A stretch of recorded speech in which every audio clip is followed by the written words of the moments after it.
Hello Internet friends, this is Ray from my basement workshop giving you an update on the 2020 Great Guitar Build Off. My project is moving quite along and I thought I'd give you a view of what's going on. And I also want to get your feedback, a few things on how I'm going to approach it and the colors that I'm going to choose, and I'd like to hear your comments below. Big thank you for all those who started following my channel. I'm totally blown away. And a big shout out to all the other guys that are doing this. It turns out to be a really cool community out there, and I appreciate everyone who has been following. So let's talk. We'll get down to business. Here we go. Okay, when we last left this, I had a few pieces built, and this is them sitting on top of the guitar.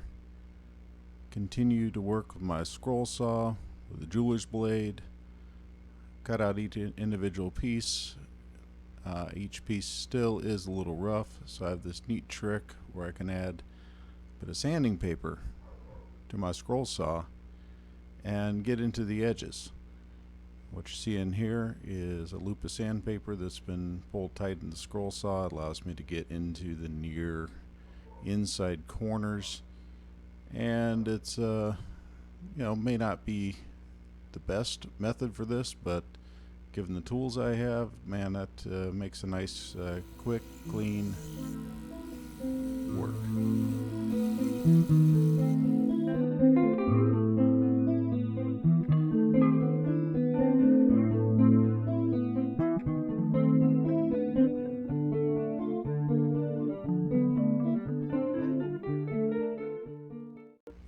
So when I got to this point, something that I knew was there became apparent. Obviously the inlay is flat and the guitar is not. So you think about a normal inlay, one has a flat surface, you machine out an area, you inlay something that's just a little over flush, then you use your sander, you sand it down, and you have a nice flush look. Now, what happens when you go with a curved surface? Well, what you can do is a thicker inlay, which is what I planned on, and you can go over the top. There's your full inlay there, and then you can sand it down to the curve of the guitar, which is what I planned on doing at first.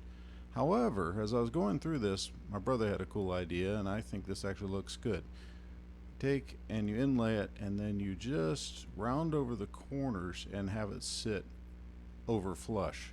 It actually ends up looking pretty cool and makes it pop. So the idea is my inlays will be raised, not completely inlaid. So here's what this looks like. Now I've got this three-dimensional inlay, or maybe an outlay, and it actually brings it up above the surface, which makes it look really good. And what I found, I can play with different colors. Here I'm going to sand it down a bit quickly, and then I'm going to use just a drop of yellow wood dye, and I'm going to use this to accent the flame, but it also just makes this thing pop. You'll see this here in a couple seconds after I've laid it out. Actually converts into kind of a bright green across the flame, and I'll tell you what, that to me looks really cool. Tell me what you think in the comments below, please. So that leads to a brief discussion of color. This guy is kind of a brighter blue with almost a shell underlay white. This guy's got kind of a yellow belly on him. He looks pretty dang cool. This guy has kind of an armored underbelly, more made of shell with some red accents. And this one is black, blue, fades in with the background. Let me know what you think on colors. So I need a little non-slip surface to put them all together over my outline. And I start taking each individual piece, taking it over to the sander, bringing it on. And I found it makes sense to put a little sanding block here in order to keep the belt from moving too much. This actually worked out really, really well. So you see here what I'm going to do is I'm going to individually clean up each piece, and it's a lot of detail, but you know, I think getting them cleaned up correctly is going to make it look better in the end. So each piece, I'm just sanding them square. I'm not rounding anything off at this point. There's another view, and I found it a little bit better to take a little block and run it right up against the edge of the sandpaper so I get right in there with these small pieces. I did not want to get my fingers this close to a rotary tool. This works out real nice, able to get into the inside corners and also round off every corner. So here we are, piece by piece,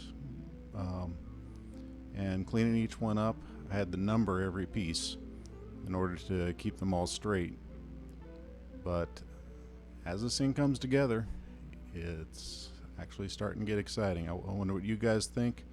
I'm not going to show you it on the guitar this time. I'm just going to stop at this point and we'll continue on. We'll talk about the next steps. A few more pieces to make. We're ready to go. Hope you enjoyed. Be safe out there.